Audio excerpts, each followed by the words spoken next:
Magic Detective, starring the world's greatest living magician, Blackstone.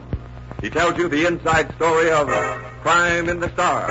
And right after the story, Blackstone will explain tricks that you yourself can perform, reveal the guarded secrets of the world's greatest living magician.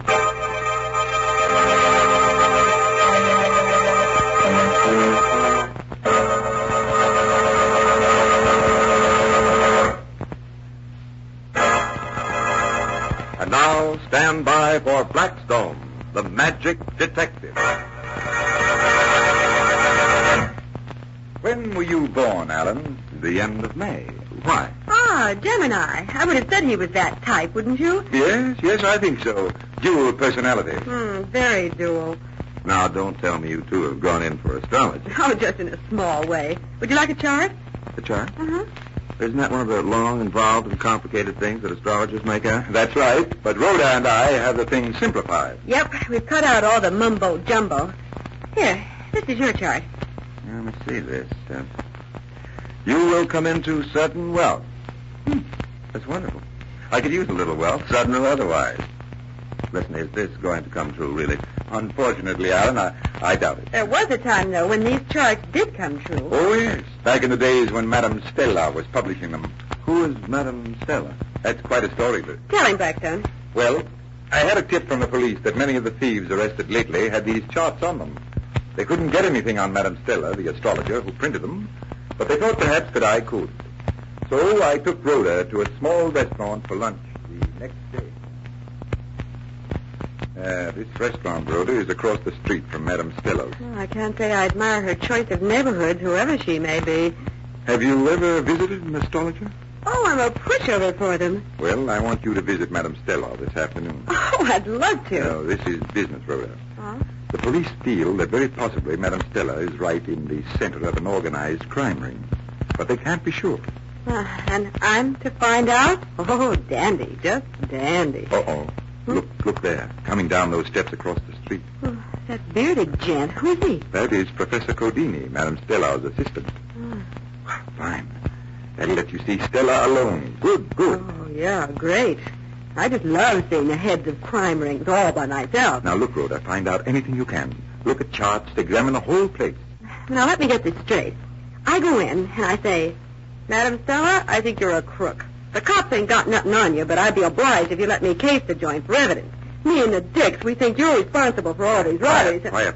Oh, Blackstone, I was just kidding. Hush, quiet. Oh, what's the big idea? There's a dark man sitting down at the table behind you. Oh. He's listening to what you're saying. Oh, golly. Now, don't turn around. We don't want him to think that we notice him. Has he got a beard? No. Oh, thank goodness. And it's not Codini. What's he doing now? He's getting up and going across the restaurant. He's going into the phone booth over there. Well, Rhoda, you better start for Madame Stella. What are you going to do? I'm going to make a phone call.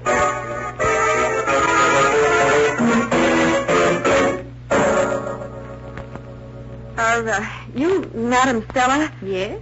You have come for a reading? Please. Sit this way. Now, you will sit down here. Oh, that's fine. Now, just rest your hands on the table. Palm up. Thank you. What is it? What do you see in my hand? Oh, my dear girl, you seem nervous. Ah, that is too bad, for when one is upset mentally, it is impossible to read the future in one's palm. I'm not nervous.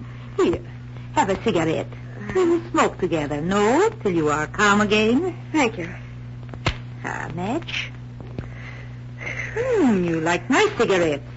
I have them made up especially for me. Inhale the smoke. You'll find it very soothing. Very soothing. I feel so rested. So very rested. Good. Now, may I have your palm? Mm-hmm. Thank you.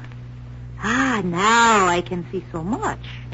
Your hand says, you should guard well your actions at noon every day this week. Guard well my actions. But you have not done so. Coming here for Mr. Blackstone to try and trap me into some admission was not guarding your actions. Well, don't try to get up. You cannot stand. That so nice cigarette of mine contains a dope to make you sleep. Sleep. Houdini. Yes, Madame Estelle. Now you're back. Good. I got the girl here. Doped. Have you attended to Blackstone? Yes, he won't trouble us again. Good. Come here. Now help me carry her down to the truck in the garage as we planned. See. We'll take her out to the lake. There'll be a most regrettable swimming accident. Right. Now, I'll get my gun from the other room. We may need them before this afternoon's over. I have a mine, and I have the girl. Shall I carry you down now? Yes, I'll follow. Good.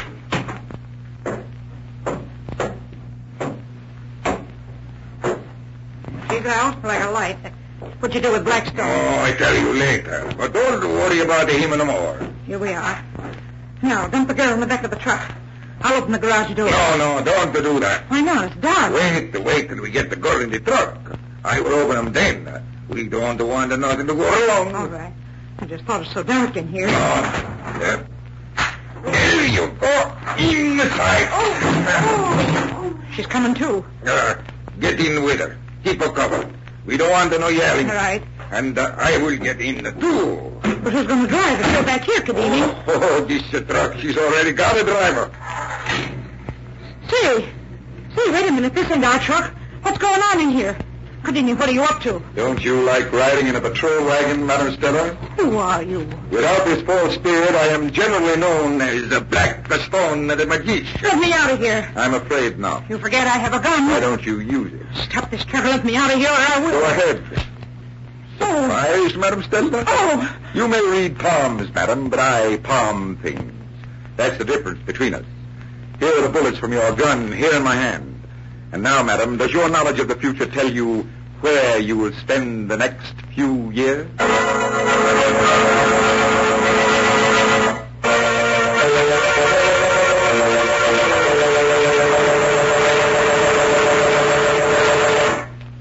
But Blackstone, there's one thing I don't understand. Oh? What's that, Alan? You still didn't have any evidence connecting Madame Stella with the burglaries. Oh, but we did. That dark man at the restaurant was Codini without his false beard. I followed him to the telephone booth and heard him telling Stella about Rhoda's visit. My call was to the police. And Codini broke as soon as they got him into jail. He told everything. And so another mystery was solved by magic. Right, Blackstone.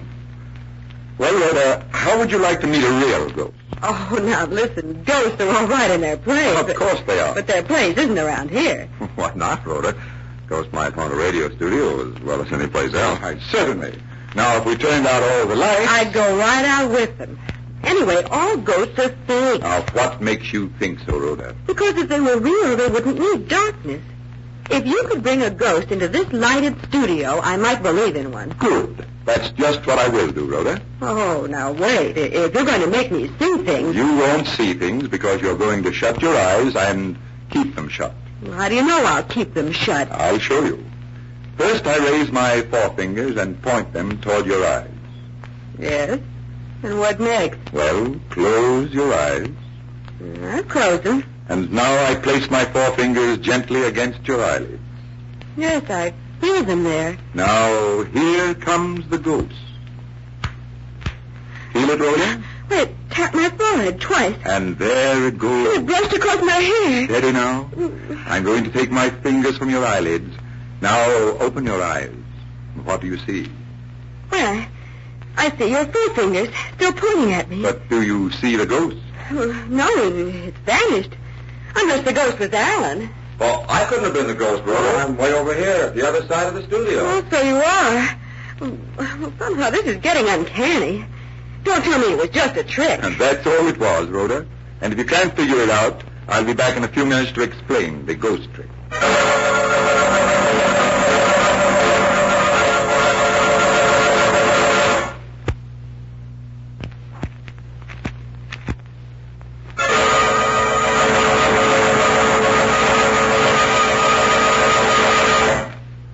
Now, Blackstone, what about that ghost trick? It really has me baffled. Well, I'll demonstrate it with Alan, and you can watch.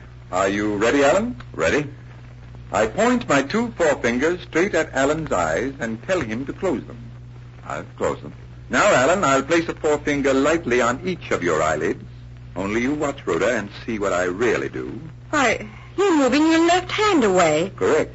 And what am I doing with my right hand? Well, you're spreading setting two fingers, the first and the second, like a letter V. Now watch. You're placing those fingers against Alan's eyelids. I feel those fingertips. But do you mean they're both from one hand? That's right, Alan. The right hand. And here comes the spirit's slap. On your forehead. Blackstone's left hand did that, Alan. Say, I'd have been willing to bet it was a ghost. So would I, the time it happened to me. Now I draw away my right hand and bring my left beside it. Open your eyes, Don. And what do you see? 2 forefingers pointing right at me. One from each hand. And you'd never guess that they weren't the two fingers that held your eyelids shut. I certainly didn't guess it. But now you know, Rhoda. And any time your friends say they don't believe in spooks, just fool them with a ghost trick. I hope you like that trick, ladies and gentlemen. And until next time, this is Blackstone saying good magic and goodbye.